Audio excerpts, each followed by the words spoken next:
Introducción. El tema de la corrupción es transversal en nuestra sociedad, es decir, la vemos en todos lados. Muchos de nosotros tenemos una mentalidad de que solo las personas con autoridad pueden ser corruptas, como las autoridades que están en el gobierno, pero todas las personas podemos ser partícipes de este acto de forma activa o pasiva. Pongamos un ejemplo. Supongamos que usted esté en su auto y realice una mala maniobra, por lo que la policía lo detiene. Muchas personas, para librarse de la multa, encuentran la solución de darle una propina al policía. ¿Encuentra usted en esa situación un acto de corrupción? La respuesta es verdadera. La persona activa vendría a ser usted y pasivo el policía que recibe la propina. Día a día vemos este tipo de situaciones de manera natural.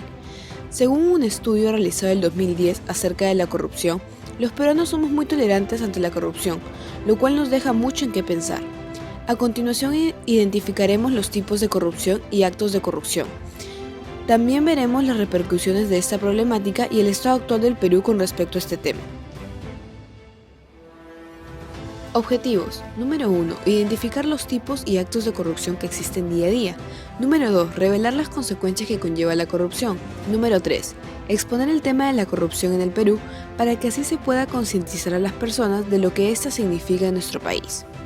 Definición. Es la acción y efecto de corromper, es decir, es el proceso de quebrar deliberadamente el orden del sistema, tanto ética como funcionalmente para beneficio personal. Además de que el corrupto comete una acción ilegal, también presiona y obliga a otros a cometer tales actos. Existen dos tipos de corrupción.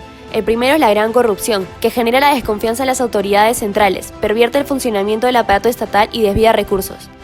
Y el segundo es la pequeña corrupción, que tiende a movilizar pequeños montos de recursos económicos u otros bienes, y que se ubica en el escenario procedimental de atención al ciudadano.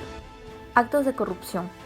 La extorsión al amparo de altos cargos en la función pública o privada, para obligar a otras personas a realizar actos más allá de sus funciones. La falsificación de las adjudicaciones públicas, con contrataciones falsas y por fuera de las vías que la ley impone. El tráfico de influencias, utilizando los beneficios o las amistades en los cargos jerárquicos para favorecer o perjudicar causas o proyectos. El uso ilegal o con malas intenciones de los bienes que han sido conferidos para otro uso. La falta de ética y sobre todo en altos niveles jerárquicos. Es delito que un funcionario vea un hecho ilícito y no lo denuncie o advierta. Consecuencias. La corrupción aparece tanto en la función pública como en la privada y tiene consecuencias más que negativas para la mayoría de las organizaciones que no saben combatirlo. Favorece la reproducción de las burocracias, limita la credibilidad de los gobiernos, reduce los recursos para el trabajo honesto y naturaliza estos hechos, que perjudican sobremanera a quienes con su dinero o con su apoyo legitiman esa organización. El debate sobre la corrupción suele aparecer en la mayoría de las democracias del mundo, y no faltan los partidos políticos que se consideran los paladines en la lucha contra la corrupción. Situación en el Perú. Según el último índice de percepción de la corrupción de Transparency International, Perú se ubica en el puesto 101 de 176 países, con una puntuación de 35, que refleja un alto nivel de corrupción. Según una encuesta realizada a la población peruana, el 55% percibe que la corrupción es el principal problema que enfrenta el Estado y que le impide el desarrollo. El 80% piensa que el país es muy corrupto y solo el 11% piensa que la corrupción disminuirá. Conclusiones. En conclusión, entendemos la corrupción como el uso del poder confiado para obtener beneficios personales. Sabemos que existen dos tipos de corrupción, uno en manera amplia y el otro en menor escala.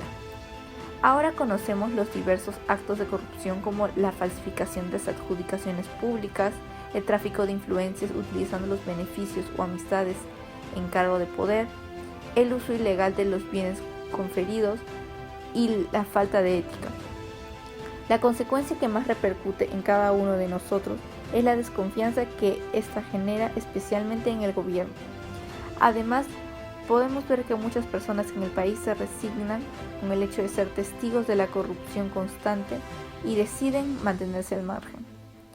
Sin embargo, lo cierto es que para solucionar este problema Se necesita un cambio en la mentalidad de la sociedad y una cultura de pertenencia a las decisiones que se toman en los estratos superiores de las organizaciones que esta sociedad legitima.